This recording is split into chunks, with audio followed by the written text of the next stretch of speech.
We're walking with spiritual power. You know? So, Baruch chapter 5, verse 5, it says, Arise, O Jerusalem, and stand on high, and look about the east, and behold, thy children gathered from the west unto the east by the word of the Holy One. Rejoicing and Now remembering the word of the Holy One, man. That word had to go out. But the elder been talking about this whole time, man. That's the likening to that trumpet, to that water, the spirit. All of those things is what's gathering up the elect, you know. You know, it's funny, I was told before at the very end, and it flows right into it. You know, basically the same message. Look, your children are coming home. Right. You know, that sound is going out. Right. You know, there's no turning it back. It's a little long. It says, verse 6, it says, For they departed from thee on foot, and were led away of their enemies, but the Most High bringeth them unto thee exalted with glory, as children of the kingdom. It was already promised. It was forewritten, and the word has to be fulfilled. All right? Yeah, read that, after 10 Revelation chapter 11, start verse 9 again. And there the people and kindreds and tongues and nations shall see their dead bodies 3 days and a half, and shall not suffer their dead bodies to be put in graves. That's that 350-year period where we will be eat through everything.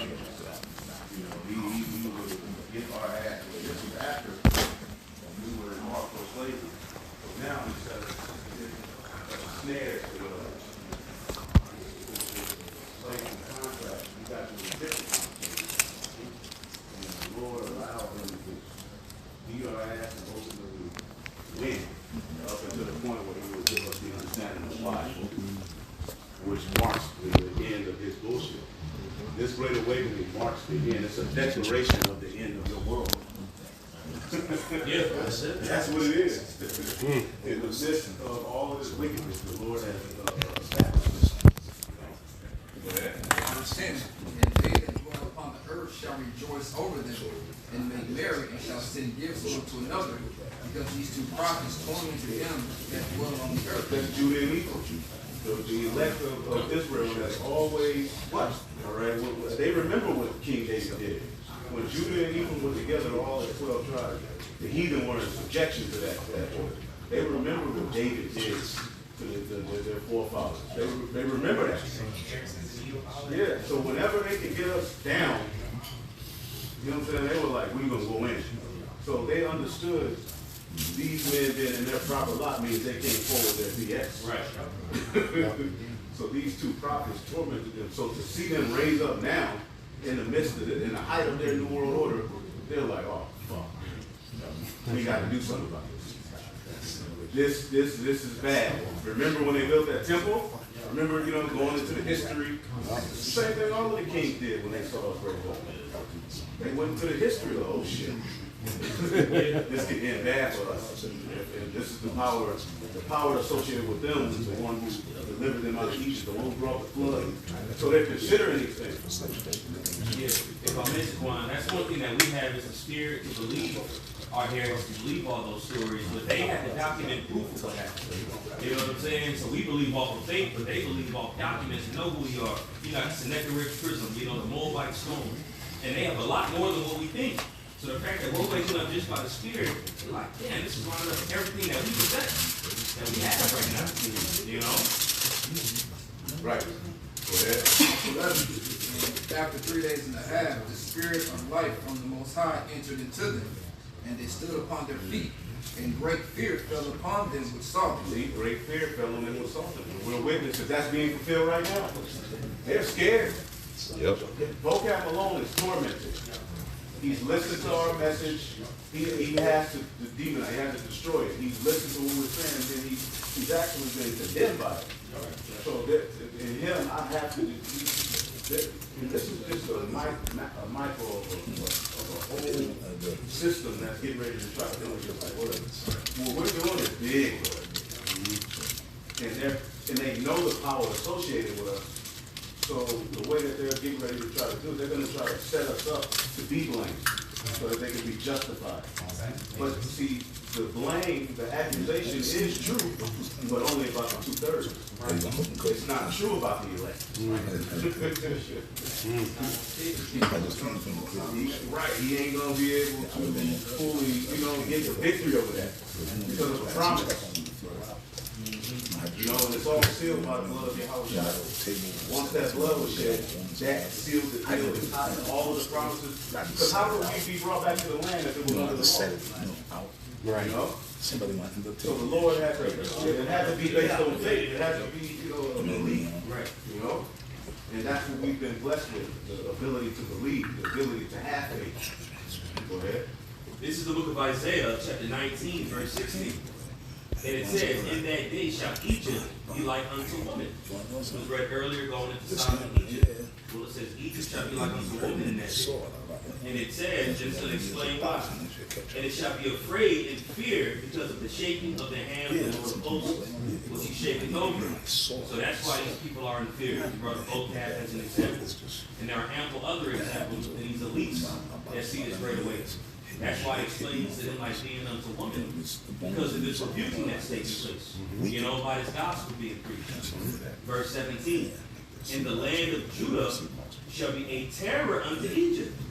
Everyone that makes mention thereof shall be afraid in himself. Now read that in the NLT. God, we'll do it. Read that. God. This is Isaiah, chapter 19, verse 17 in the NLT version. And it says, Isaiah 19 and 17 in the NLT, it says, I'll read verse 16 again. In that day the Egyptians will be as weak as women. And again, that goes into the fear. The way women fear is different. When there's terror that comes into the land, you have a lot of screaming that takes place or bewailing. It's due to fear and lamentation of women. Okay? Scared. In that day, the Egyptians will be as weak as women. They will cower in fear beneath the upraised fist of the Lord of heaven's armies. Just to speak the name Israel will be terrorized. Will terrorize them. Let me read that again. Just to speak the name of Israel will terrorize them. For the Lord of heaven's armies has laid out his plans against them. That's heavy right here, bro. The fact that we're calling ourselves Israel is a terror to them. That's why they're reacting the way that they're reacting right now. They know the history of other Shaka. That's right. They know the history of Yahweh and how he was defending people. Yeah. I got my scripture in Judah where they have an council and war council. Because they was basically going to the Syrian king saying, should we attack him, or the Babylonian king?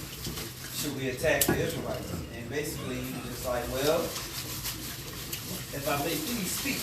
Matter of fact, I'll read a little bit of it. It basically goes through the history of the Israelites, but then he's getting to his point down toward the bottom. I'm reading the GNT. Judah, the 5th chapter. And I'm going to skip down to verse 12, where it's talking about the Egyptians. It says, but they prayed to their God, and he sent disasters that left the Egyptians choked.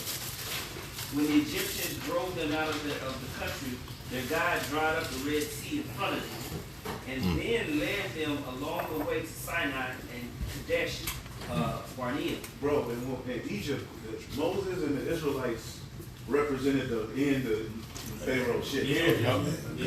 So it's the same thing happened. The thing is, you've been chosen for this lot of Yeah, that's it. So there's a sacrifice tied to it. Okay? It says the Israelites drove out all the people who lived in the southern part of Canaan, occupied the land of the Amorites, wiped out the people of Heshbon, crossed the Jordan River and took possession of the entire mountain.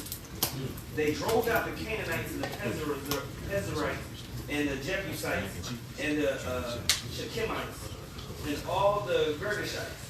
The Israelites have now lived in these mountains for a long time. Their God hates wickedness. And as long as they did not sin against him, they prospered. Oh, man. But when they disobeyed him, they suffered heavy losses in many wars. That's the spirit. Damn, man. You said that you read the scripture, right? Their God hates wickedness. Now, what did King David say? Many generations after that, right? Did not King David said, I hate them that hate thee, O Lord. Now, when General Yohanan was asked, do you hate, what was it?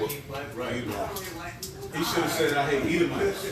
Yeah. Should have flipped it on him and used But it. see, he ain't spiritual, right? He said, no, God hates, but then that was a cold cut. King David said, do not I hate them that hate thee, O He Lord. wrote a song, once he conquered the Edomites, the Moabites, and the Philistines, he sung about it. Yeah. He was so happy to have them under his dominion. Yeah. He wrote a song about it. Romans 9 and 13, and then the Apostle Paul, these fucking idiots. I'm sorry, no, I just, because that, can you, Ariella, can you go back up and read that particular verse again?